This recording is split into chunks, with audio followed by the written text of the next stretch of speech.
ኮምፒውተሮች ልክ እንደ ሰው ውሳኔ እንዲሰጡ ማድረግ ብንችልስ? እስቲ ያስቡት። ይህ ሐሳብ እኮ ነው ዛሬ የምመለከተውን የማሽን ለርኒንግ ዘዴ የሚገልጸው። ይህ ዘዴ ካርት ወይም CART ይባላል እና በጣም የሚገርመው ነገር ውስብስብ የሚመስሉ መረጃዎችን ወስዶ ወደ በጣም ቀላል አዎ ወይም አይደለም አይነት ጥያቄዎች ነው የሚቀይሯቸው። እንግዲህ በዚህ ትንተናያችን ላይ አብረን እንቆያለን። በጣም በሚያስገርም ጥያቄ እንጀምር። አንድ ቀላል የፍሰት ገበታ የታይታኒክ መርከብ ላይ የነበረን ሰው ዕጣ ፈንታ ሊተነበይ ይችል ነበር? ማለትም በአንድ ሰው ጾታ፣ ዕድሜ ወይም በያዘው የቲኬት አይነት ብቻ ተመርኩዘን በታይታኒክ ላይ መትረፍ ዕድሉን መገመት ይቻል ይሆን? ይህ ቀላል የሚመስል ጥያቄ ነው እኮ የውሳኔ ዛፎች ወይም ዲሲዥን ትሪስ የሚባለውን በጣም ኃይለኛ የማሽን ለርኒንግ ዘዴ መሰረት የጣለው። ይሄ የምናየው ከታይታኒክ መረጃ የተገኘ እውነተኛ ውሳኔ ዛፍ ነው። እስቲ አብረን እንሂድበት። የመጀመሪያው ጥያቄ ምንድን ነው? ግለሰቡ ወንድ ነው? መልሱ አይደለም ከሆነ ሴት ከሆነች ማለት ነው ዛፉ በቀጥታ ተረፌው የሚል መደምደሚያ ላይ ያደርሳል። በጣም ቀላል። መልሱ አዎ ከሆነስ? እንግዲህ እዚህ ጋር ነው ነገሩ የሚቀጥለው። ዕድሜው ከ9.5 ዓመት በላይ ነው ብሎ ይጠይቃል።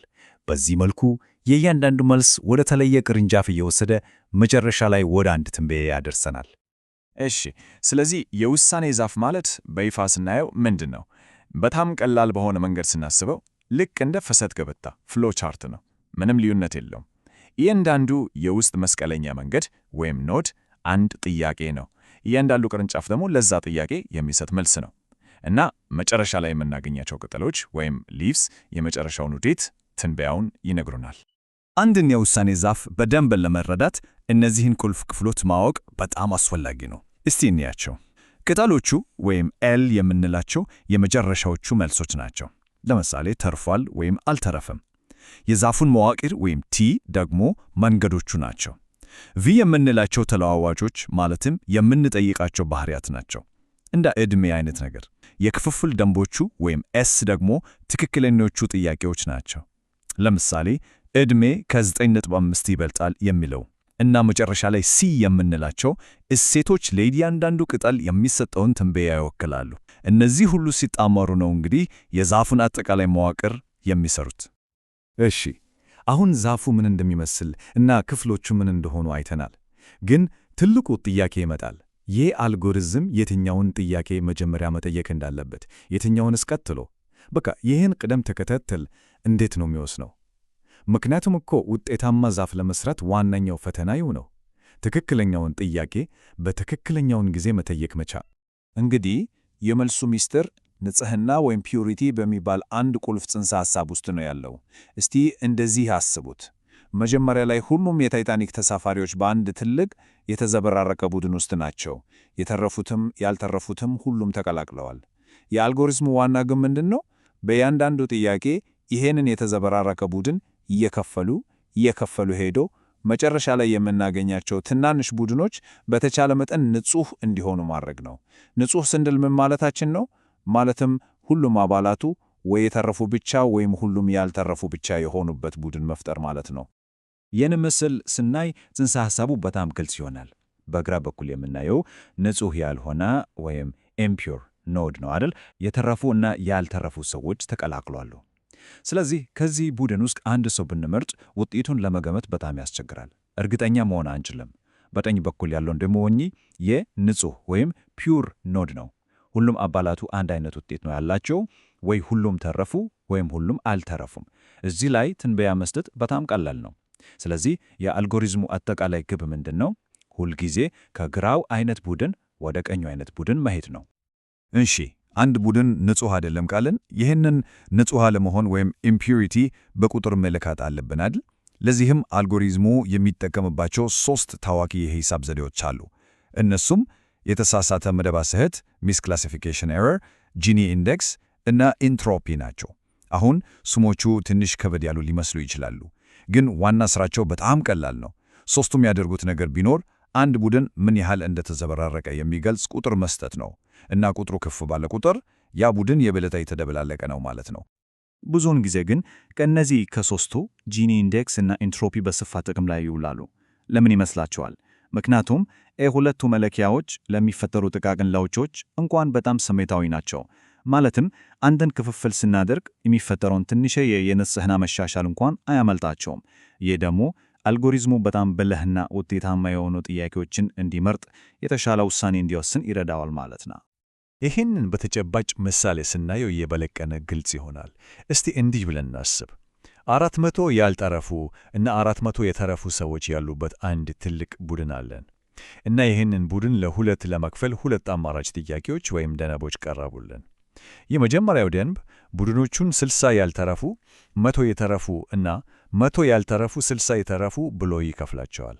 ሁለተኛው ደንብ ደግሞ 100 ያልተረፉ፣ 400 የተረፉ እና 100 ያልተረፉ 0 የተረፉ ብሎ ይከፍላቸዋል። የኛው ክፍፍል የተሻለ ይመስላል። መልሱ ሁለተኛው ክፍፍል ነው። ለምን? ምክንያቱም እስቲ ሁለተኛውን ክፍፍል በደንብ እንየው። አንደኛውን ቡድን ምንም ባያስተካከለውም ሁለተኛውን ቡድን ግን ምን አደረገው? 200 ያልተረፉ 0 የተረፉ። ይሄ ማለት እኮ ያ ቡድን 100% ፍጹም ንጹህ ሆኗል ማለት ነው። ሁሉም አባላቱ አንድ አይነት ናቸው። እና ጂኒ ኢንዴክስ እና ኢንትሮፒ ልክ እንደዚህ አይነት ፍጹም እርግጠኝነትን በጣም ይወዱታል፣ በጣም ይሸልማሉ። ስለዚህ ምንም ጥያቄ የለውም፣ አልጎሪዝሙ ይመርጠው ሁለተኛውን አማራጭ ነው። እንግዲህ ይሄ ሂደት ማለትም በእያንዳንዱ ደረጃ ላይ ያሉትን አማራጭ ጥያቄዎች በሙሉ መፈተሽ፣ ከዛም የትኛው ጥያቄ ነው ኢምፒሪቲን ወይም የንጽህና ማጣትን በደንብ የሚቀንሰው ብሎ መለካት እና ያንን ምርት ክፍፍል ማምረት፣ ይሄ በየደረጃው የሚደጋገም ሂደት ነው። እንግዲህ ካርት ወይም ሲአርቲ አልጎሪዝም የምንለው ዛፉ የሚገነባው ልክ እንደዚህ ቅርንጫፍ በቅርንጫፍ ነው። የካርት አልጎሪዝምን በአጭሩ ስናስቀምጠው በጣም ቀላል ነው። አንደኛ፣ በሁሉም መረጃ በአንድ ትልቅ ቡድን ይጀመራል። ሁለተኛ፣ ያንን ቡድን ለሁለት የሚከፍል ከሁሉም የተሻለ አንድ ጥያቄ ይፈልጋል። የተሻለ ስንል ቅድም እንዳልነው የንጽህና ማጣትን በደንብ የሚቀንስ ማለት ነው። ሶስተኛ፣ በዛ ጥያቄ መሰረት መረጃዋን ለሁለት ይከፍልላታል። አራተኛ፣ ይህንን ሂደት በእያንዳንዱ አዲስ በተፈጠረ ቡድን ላይ በከይ ደግመዋል። አምስተኛና የመጨረሻው ይህ ነገር የሚቆመው መቼ ነው?